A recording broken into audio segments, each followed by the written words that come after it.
Okay, I'm gonna do a video of just kind of the electronic setup here I'm putting in.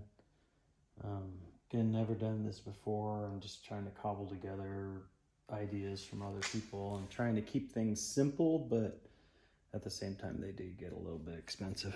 So I have the Minn Kota transom mount trolling motor, mainly just because this started getting more and more expensive and I didn't want to pay $1,600 for a Terra Nova on the front end that's remote controlled and tied into my Helix, at least not this summer.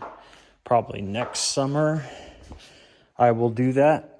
But in the meantime, I'll have this Enduramax 55-pound thrust, 42-inch shaft off here.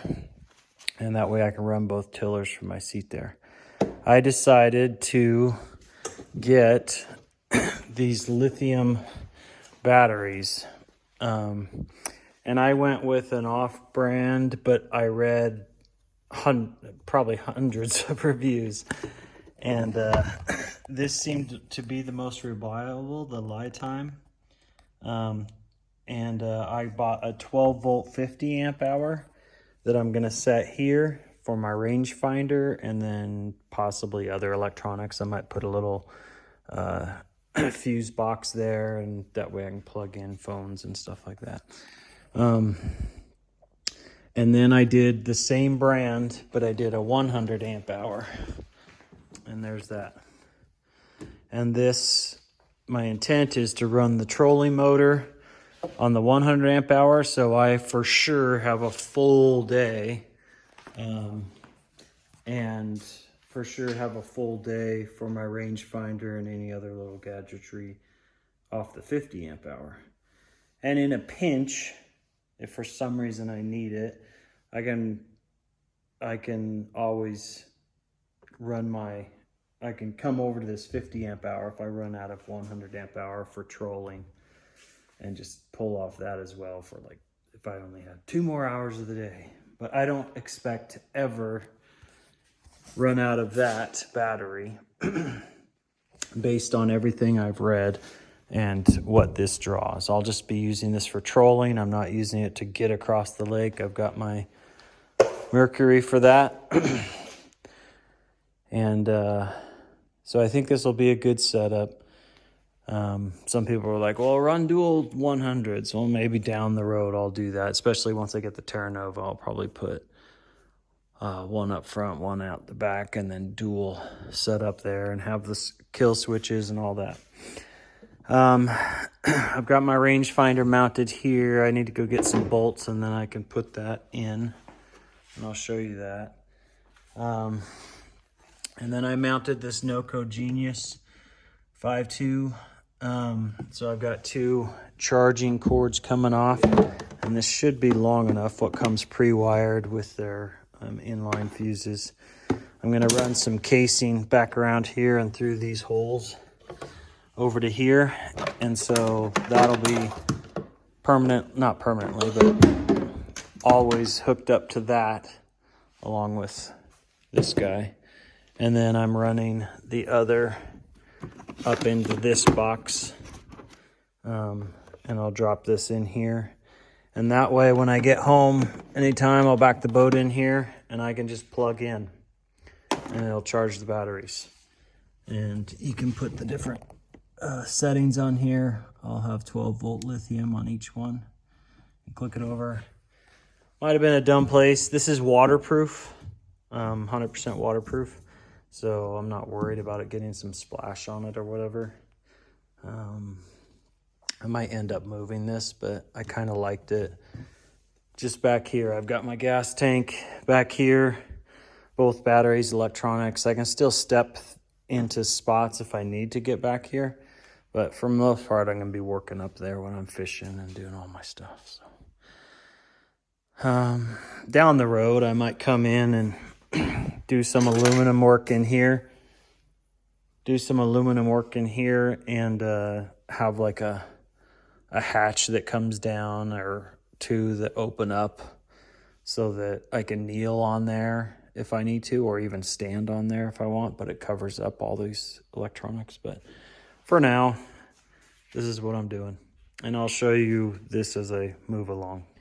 Okay, in the absence of a fuse panel to run my fish finder onto, I have the fish finder plug in, and I have it run into here, and I have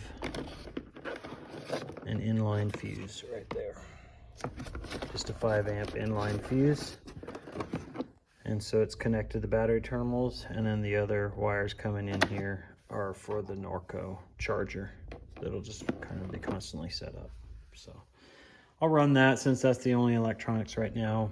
And then, like I said, down the road, I'll probably do a fuse panel here or something. I did anchor this using the strap holders on each side, so I can strap this down so it's not bouncing.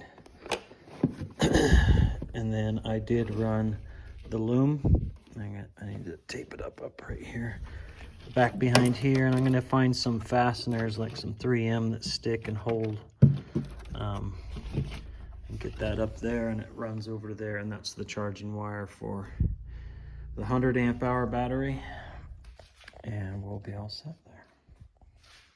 All right, I got that set up. I've got that loom run. I know this loom is open on one end. It's not the best, but I'm not sure what conduit to use because I can't slip it over here unless I cut those wires and run it through conduit, which I might do, I don't know. But I'll figure something out with that loom to waterproof it better. So that's all mounted. This is in place. Again, it's pinned to the floor. And then I'll be able to flick on the power and charge these batteries up after I read about exactly what to do on the first charge for these lithiums. I'm assuming it's just like any other lithium. So, all right, for this Minn Kota, the wiring comes down and it'll come up under, and then I have this 60 amp breaker. So you have to create your own wire. So line in here. So you have to create that line, which is right here. I just had I went and bought some 10 gauge wire from Napa because this is 10 gauge. And I created my 10 gauge. I had to buy a ring terminal, small ring terminal, because this is smaller. I think this is 1/4 inch ring terminal. I think this is 3/8. So I just used what was on the ends of these already. I just cannibalized it, pulled the wire out, and then reused the terminal. And then on the black, you're just running the black straight to here. And then the red power comes off of the load. These are cheap little caps, so I don't understand why they're so cheap. I think I want this up under here. Now I'm a little nervous it might not fit. I just Velcroed it on here with some 3M. If it doesn't fit, well, let me check. All right, real quick, I did have to move that guide just out here, which I prefer anyway.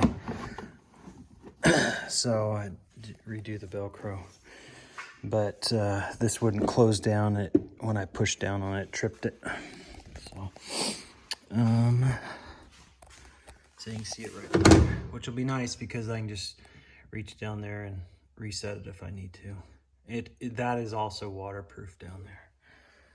So again, nice boat builds might have like hollowed out these things and put the batteries down inside, or like I said, I might come back through and do a decking back here that I can get up and kneel down on and to keep water out of here and stuff. But for now, I'm gonna see how this goes. All right, so I've got the batteries all hooked up. We're all set. And then I turned this on and I powered it over to the 12 volt lithium on each one, and it's charging them up. reading about the batteries. They come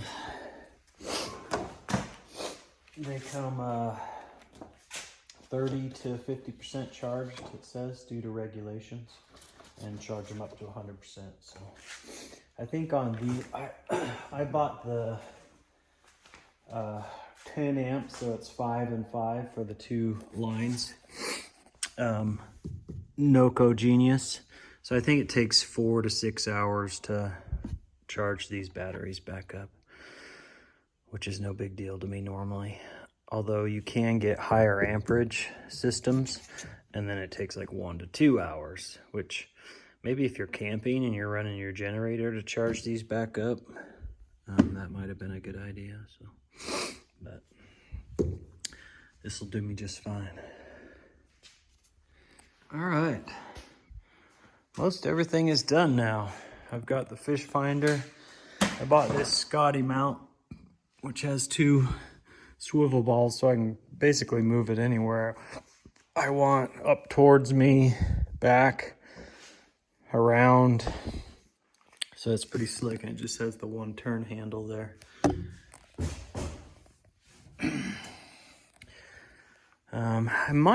This is a 5-point-something gallon gas tank, and I'll never use that in one day.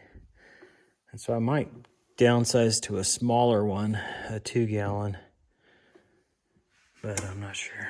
We'll see. Can't decide what to do with this guy. If I'm gonna travel with it like that, I might.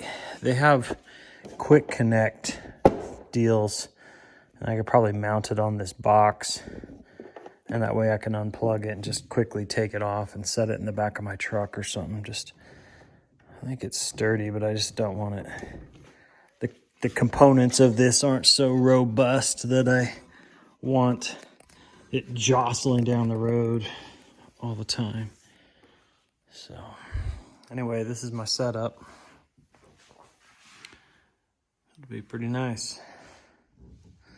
I bought these straps that you affix in 2 places, and it velcros back, and you can lay your poles out across 2 benches and just velcro them down for travel. And so I might put those in. I haven't decided. And then I got to decide how I'm going to sort out the front. There's just this drop-in piece of wood, and there's a framing down below, so nothing's going to roll that way. At some point I will come in and do my strips there. But in the meantime, I'll just be careful not to drop anything down in there. But here in the next few weeks, I'll do something.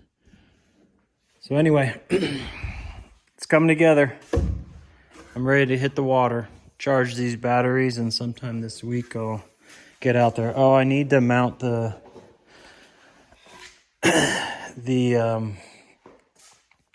transducer, and I bought this stern pad and affixed it to the boat here, and then I started reading, you know, where they need to go and stuff like that. I mean, these things aren't coming off, and so it needs to be 15 inches from the prop, otherwise it causes cavitation, like air bubbles. And then there's a fin right there, and then my bumper's right here.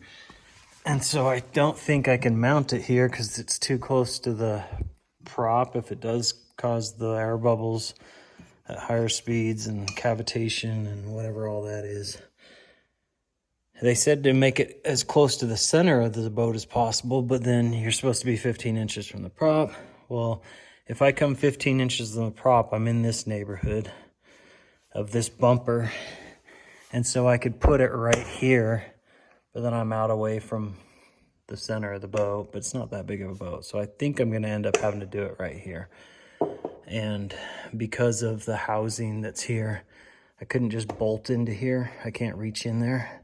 So I'm gonna have to do the stern pad. I know some guys just epoxy a piece of fiberglass on there that they can screw in, but I really like these stern pads.